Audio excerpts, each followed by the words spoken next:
Venkatesaya. Welcome back to my channel Tirupati. ముందుగా మీ అందరికీ నమస్కారాలు. Big breaking news. మీరందరూ ఎంతగానో వెయిట్ చేస్తున్నటువంటి వైకుంఠ ఏకాదశికి సంబంధించి దర్శన టికెట్ల సమాచారం మనకి అఫీషియల్గా టీటీడీ నుంచి ఇప్పుడే రావటం జరిగింది. మరి ఆ అప్డేట్ వస్తే మీకు చెప్పకుండా నేను ఉంటానా చెప్పండి? ఎంతకాలంగానో మనందరం వెయిట్ చేస్తున్నాం కదా. సో ఈసారి ఈ వైకుంఠ ఏకాదశి అనేది డిసెంబర్ 30 నుంచి జనవరి 8 వరకు జరుగుతుంది. అయితే మొదటి 3 రోజులకి సంబంధించి దర్శనం టికెట్లు అనేవి మీరందరూ కూడా ఆన్లైన్లో రిజిస్టర్ చేసుకొని ఎలక్ట్రానిక్ లక్కీ డిప్ సేవల ద్వారా అదృష్టవంతులు మాత్రమే దర్శనం చేసుకోగలరు. అయితే డిసెంబర్ 30, 31, జనవరి 1 ఈ 3 రోజులకి సంబంధించి ఎలక్ట్రానిక్ లక్కీ డిప్ సేవలు అనేవి మీరందరూ కూడా నవంబర్ 27 నుంచి డిసెంబర్ 1వ తేదీ వరకు కూడా రిజిస్ట్రేషన్స్ చేసుకోవచ్చు. ప్రతి ఒక్కరూ ఈ రిజిస్ట్రేషన్లో పాల్గొనొచ్చు. అయితే డిసెంబర్ 2వ తారీఖున ఎవరైతే సెలెక్ట్ అవుతారో ఈ రిజిస్ట్రేషన్లో వారు ఈ 3 రోజులు స్వామివారిని దర్శనం చేసుకోవచ్చు. సో ఇదంతా పెద్ద షాకింగే, కొత్తగా కూడా ఉంది. నాకు కూడా మీతోనే కొత్తగానే ఉంది. మొదటి 3 రోజులు మటుకు దర్శనం అనేది మీరు తిరుపతి వచ్చి సర్వదర్శనం టోకెన్లు తీసుకోవడం కానీ, ఆన్లైన్లో 300 రూపాయల టికెట్లు బుక్ చేసుకోవడం కానీ అటువంటి అవకాశం ఏమీ లేదండి. దయచేసి తెలుసుకోండి.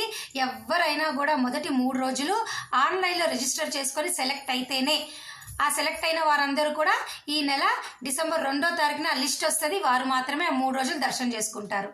ఇక జనవరి 2వ తారీఖు నుంచి 8వ తారీఖు అనగా ఆ 7 రోజులు మటుకు తిరుపతిలో మీకు సర్వదర్శనం టోకెన్లు ఇస్తారు.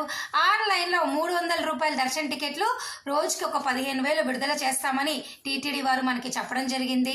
అలాగే ఆ 7 రోజులకి సంబంధించి రోజుకి 1000 చొప్పున శ్రీవాణి దర్శనం టికెట్లు కూడా విడుదల చేస్తామని టీటీడీ వారు అయితే మనకు ప్రెస్ రిలీజ్ ద్వారా చెప్పడం జరిగింది.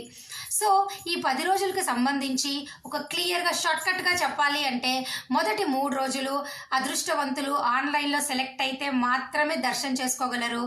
7 రోజులు మటుకు మీరు సర్వదర్శనం అయినా చేసుకోండి, 300 రూపాయల దర్శన టికెట్ అయినా చేసుకోండి, మీకు శ్రీవాణి దర్శన టికెట్లు కూడా రిలీజ్ చేస్తారు, చేసుకోండి. ఇదొక్కటే మీకు ఉన్నటువంటి అవకాశము. కొంచెం డిసప్పాయింటే, అదృష్టం ఉంటేనే 3 రోజులు చేసుకోగలరు. కానీ ఇలాంటి పరిస్థితిలో సామాన్య మధ్యతరగతి వాళ్ళు కావచ్చు, చదువు రాని వాళ్ళు కావచ్చు, ఈ డిప్లో రిజిస్ట్రేషన్ చేసుకోవడం రాని వాళ్ళు దయచేసి మీ ఇంట్లో ఎవరైనా చదువుకున్న వాళ్ళు ఉన్నా, లేదా మీ చుట్టుపక్కల ఎవరైనా ఉన్నా పెద్దవాళ్ళకి సహాయం చేయండి. ఎందుకంటే ఇది అదృష్టం ఉంటేనే కదా, దీనికి ఏమి గ్యారంటీ ఏమీ లేదు. మీ ద్వారా ఈ అదృష్టం ఎవరికైనా కనుక కలిగితే అది మనకు కూడా సంతోషమే, ఇది కూడా సేవే, పుణ్యమే. ఏమంటారు? సో దీనికి సంబంధించి ఒకసారి నేను మొత్తం చదువుతాను, చూడండి. ఓకే, సో కంటిన్యూ అవుతాను, చూడండి. నేను చదువుతున్నాను, ఒక్కసారి చూడండి. వైకుంఠ ఏకాదశిపై టీటీడీ బోర్డు కీలక నిర్ణయం. డిసెంబర్ 30 నుండి 10 రోజుల పాటు వైకుంఠ ద్వార దర్శనాలు. సీఎం చంద్రబాబు ఆదేశాల మేరకు సామాన్య భక్తులకు ప్రాధాన్యత. మొత్తం 182 గంటల దర్శన సమయంలో 164 గంటలు సామాన్య భక్తులకే దర్శనం. దీంతో సామాన్య భక్తులకు ఎంతో మేలు. మొదటి 3 రోజులు 300 రూపాయల దర్శనము, శ్రీవాణి దర్శనాలు రద్దు. జనవరి 2వ తేదీ నుండి 8వ తేదీ వరకు రోజుకు 15,300 రూపాయల దర్శన టికెట్లు, 1000 శ్రీవాణి దర్శన టికెట్లు రెగ్యులర్ పద్ధతిలో కేటాయింపు. మొదటి 3 రోజులకు ఈ డిప్ ద్వారా కేటాయింపు. నవంబర్ 27 నుండి డిసెంబర్ 1 వరకు దర్శన టోకెన్లు రిజిస్ట్రేషన్కు అవకాశం.